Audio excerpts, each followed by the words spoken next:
Hello viewers, welcome to this session. I am going to talk about a very famous poem, Break, Break, Break by Alfred Lord Tennyson. Alfred Lord Tennyson was a very great and loved Victorian poet. He was born on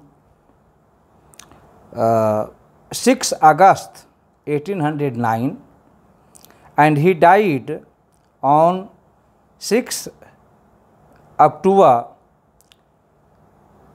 1892 in England. Alfred Lord Tennyson was a very famous poet of the Victorian age. He wrote many poems. In Memoriam is his famous elegy. It is one of the 5 great elegies in English literature. Besides this, Lord Tennyson wrote many poems. The Prince is another important poem of Lord Tennyson.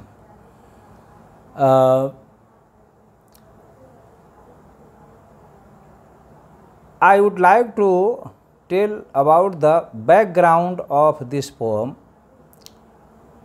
Break, Break, Break. Alfred Lord Tennyson had a great friend. His name was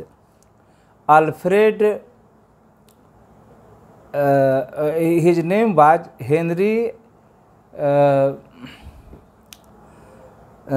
Arthur Henry Hallam. He died when he was only 22 years old of brain hemorrhage. Arthur Henry Hallam got engaged to the sister of Lord Tennyson, and he was to get married to a sister of Alfred Lord Tennyson, but before the marriage, Henry Hallam died. This gave a great shock and sadness to the poet Alfred Lord Tennyson.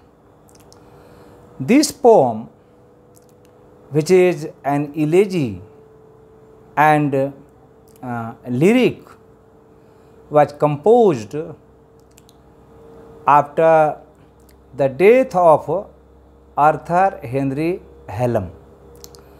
It is the result of his famous poem In Memoriam.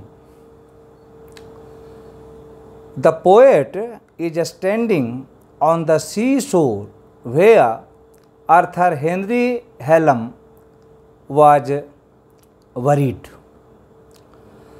The poet looks at the activities which are going on in the sea. The poet finds that this poem deals with 2 important things. Number 1, it deals with the grief caused by the death of Arthur Henry Hallam, his bosom friend, and the poem also deals with the indifference of nature to the death of his loved friend. The poet expresses these two important things through this short poem in a very graphic way, in a very living way. Let me explain the poem.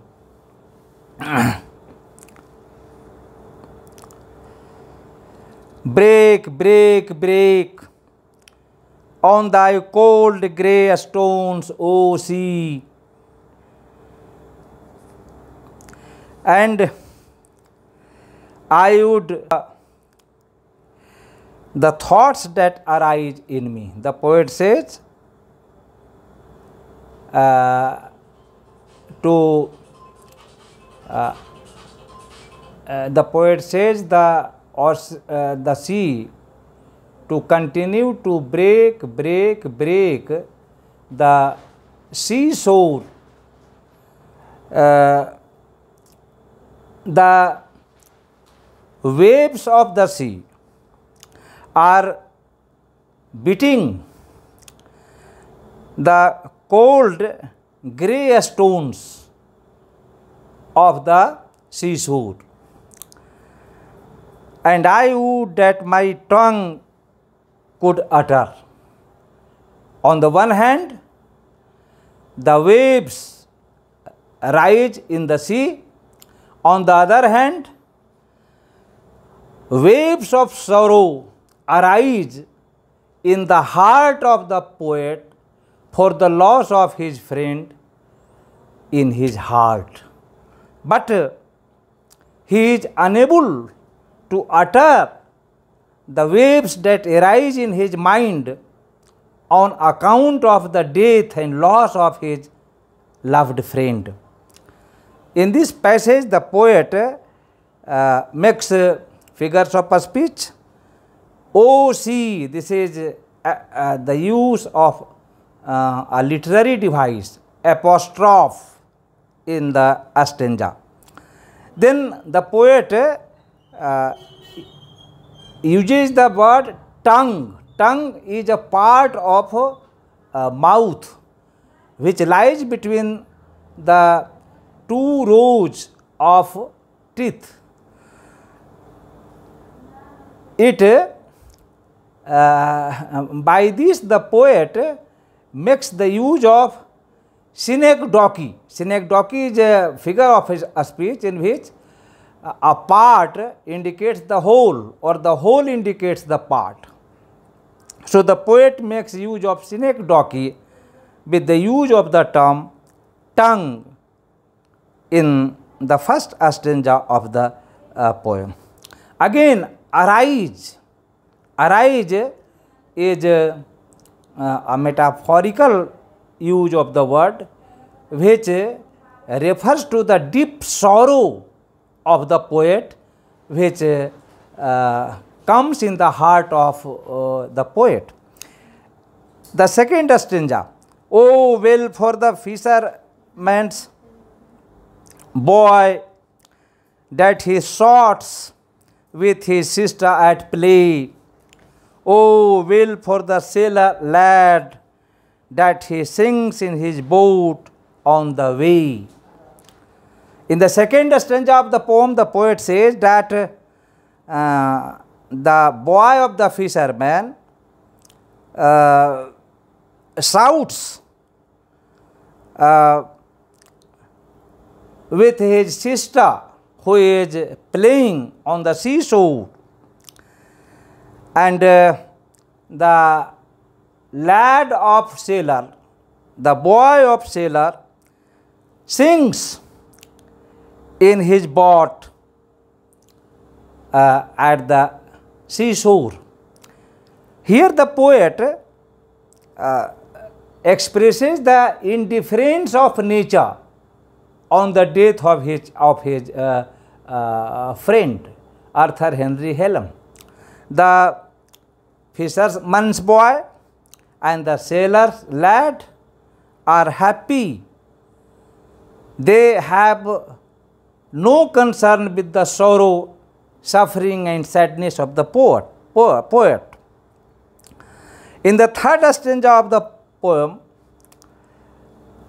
the stanza reads, "And the stately ships go on to their haven under the hill, but oh, for the touch of a vanished hand and the sound of a voice that is still." The poet says that big ships come and go.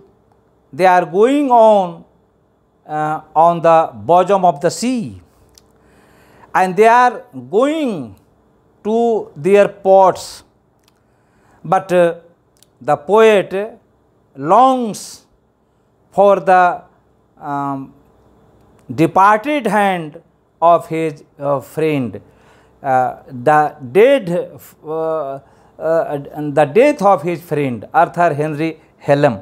Here again, the use of touch of hand refers to a figure of a speech that is synecdoche.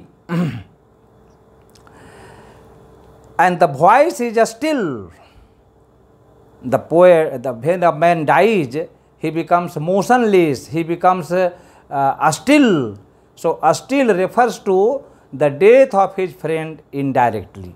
The poet does not talk about the death of Arthur Henry Hallam directly, he refers to it indirectly.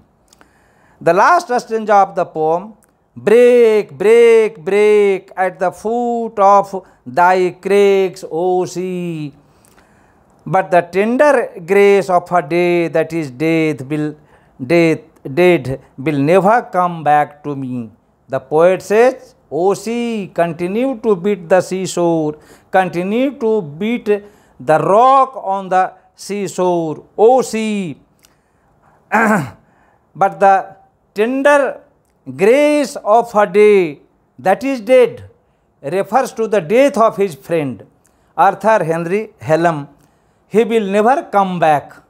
Thus the poet expresses his deep sorrow and suffering and the indifference of nature through this short poem. This poem is very rhythmic and lyrical. It has the rhyme scheme of A, B,